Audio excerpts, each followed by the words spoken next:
Islam's lineage is unparalleled, a succession of the best generations, a progeny of honourable fathers.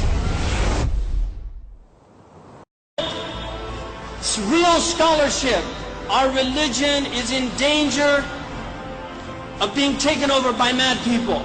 And I want to read quickly an example of this from Imam Tabari. It's in his famous book, At-Tarikh.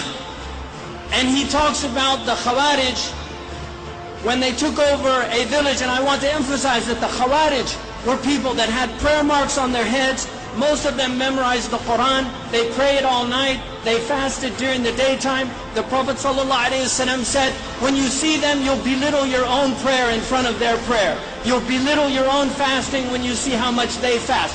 They were so charismatic that many, many thousands of people joined their groups.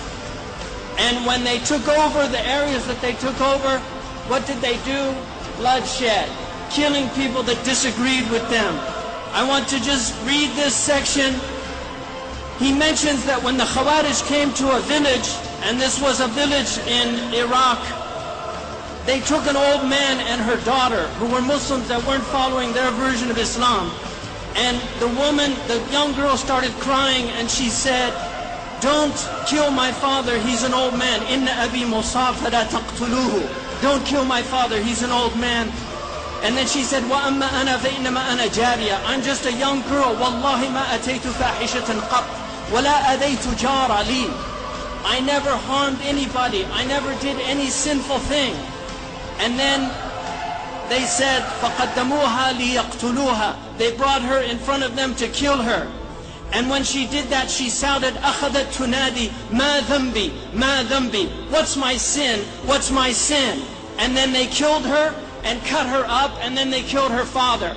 Our history is filled with mad people in the name of religion who go about killing other people. This is going on in the masajid of Afghanistan, in the masajid of Pakistan, in the masajid of Iraq.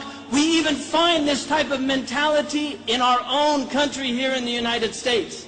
And if we're not careful, when we see these people, like this young man in New York, really, who plans on blowing up Times Square with innocent people walking around, and then on the stand he says that he's proud of it and he would do it again.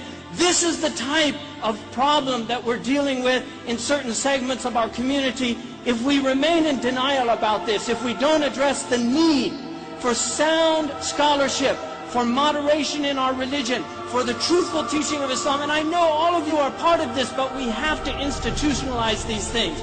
We have to bring this to the forefront of our concern, because our religion is a beautiful religion, and it's being made ugly by the acts of fools, by the acts of the sufaha.